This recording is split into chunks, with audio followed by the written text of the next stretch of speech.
हे बघा तिथून काढ ना. आपण चाललो आहोत आता. आपण सध्या आहोत डिंबे धरणाच्या मध्यावर. हे बघा इथे चारी बाजूला पाणी आहे आणि अरे अरे अरे शपथ. म्हणून तो बरोबर गेला होता.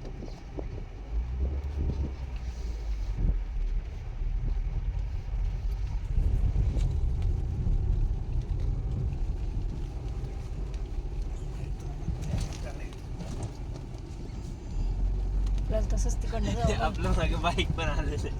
इकडून नाही रस्ता ना, इकडून काल आहे का रस्ता? ठीक आहे. हा. तो आहे घाला.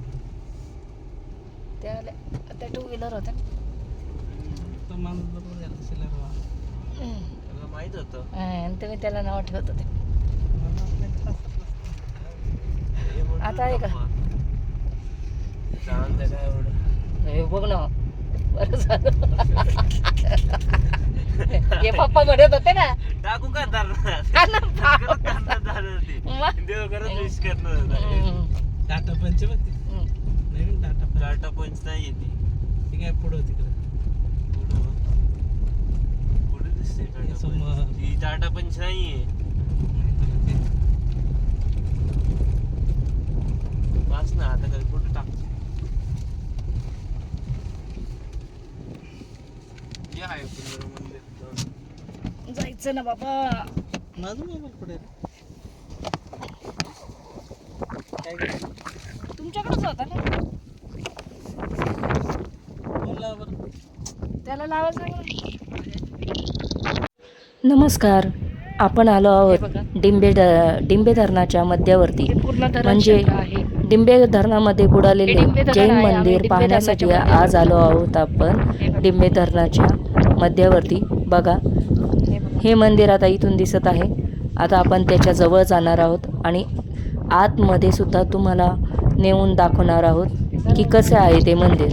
बघा आपण थोडासा इतिहास जाणून घेऊया. पुणे जिल्ह्यातील आंबेगाव घोडेगाव येथील हे डिंबे धरण आहे.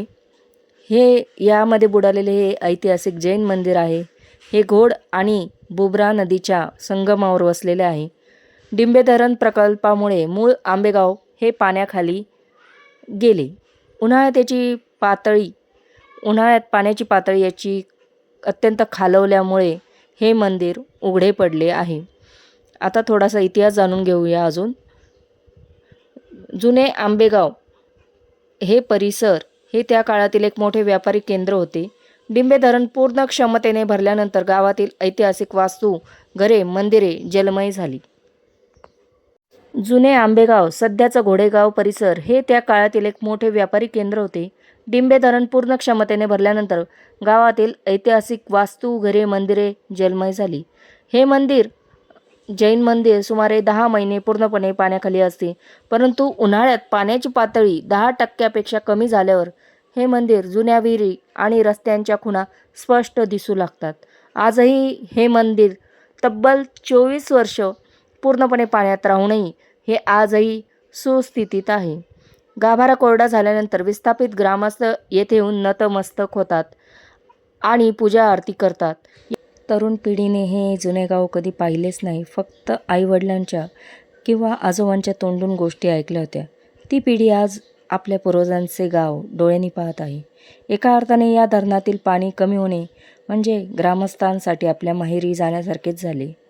पावसाळा सुरू झाला की निसर्गाच्या नियमानुसार गाव मंदिरे पुन्हा पाण्याच्या कुशीत विलीन होतात. म्हणूनच तोपर्यंत दररोज शेकडो लोक आपल्या जिवंत इतिहासाला डोळ्यात साठवून ठेवण्यासाठी डिंबे धरणाच्या पात्रात हजेरी लावत आहेत. पाण्याबाहेर आलेले जैन मंदिर, हनुमान मंदिर, विठ्ठल मंदिर, महाराज मंदिर पाहून अनेक वृद्ध ग्रामस्थ नतमस्तक होत आहेत. ज्या मंदिरामध्ये कधी काळी सण, उत्सव, कीर्तने, भजन व्हायची आणि संपूर्ण गाव एकत्र यायचा, तीच मंदिरे पुन्हा एकदा आज गजबजलेली पाहायला मिळत आहे. गाभारा कोरडा झाल्यामुळे अनेक ग्रामस्थ तिथे मनोभावे पूजा आरती करताना दिसत आहे. डिंबे धरणामुळे गाव सोडताना अनेकांची घरे, अंगणे, शेती पाण्याखाली गेली. आज जेव्हा पाण्याच्या जागी फक्त कोरडी जमीन आणि घराची दगडी पाया दिसतात, तेव्हा जुनी पिढी तिथे उभे राहून आपल्या मुलांना सांगते, हे बघ, इथे आपले घर होते, इथे आपले अंगण होते. हा आपल्या लहानपणाच्या आठवणीचा प्रत्यक्ष स्पर्श करण्याचा क्षण आहे. त्यांच्या अंगावर काटा आणणारा ठरत आहे. डिंबे धरणातील पाणी कमी झाल्यामुळे उघड्या पडलेल्या जुन्या आंबेगाव गावठाणाने विस्थापित ग्रामस्थांच्या हृदयातील आठवणीचे कप्पे पुन्हा जिवंत केले आहेत. हे पर्यटकांसाठी जरी एक निसर्गरम्य ऐतिहासिक ठिकाण असले तरी मूळ रहिवाशांसाठी हा प्रचंड भावूक आणि विरहाचा सुखाचा क्षण आहे. आजही अनेक गावे विस्थापित झाली, त्यांना जमीन राहायला गावठाणे शासनाने दिली, परंतु आजही या धरणग्रस्ता पुढची संकटे थांबली का? इतरांच्या पाण्यासाठी स्वतःच्या घरादार पाणी सोडणाऱ्या या धरणग्रस्ताच्या डोळ्यात बऱ्याच समस्या आहेत. आंबेगाव व डिंबे धरणातील बुडीत क्षेत्रात गेलेल्या गावातील लोकांना आज काय मिळाले हा प्रश्नच गौण आहे. याचे कुणालाही देणे घेणे नाही. डेंजर झालं विहीर आहे ना मागं.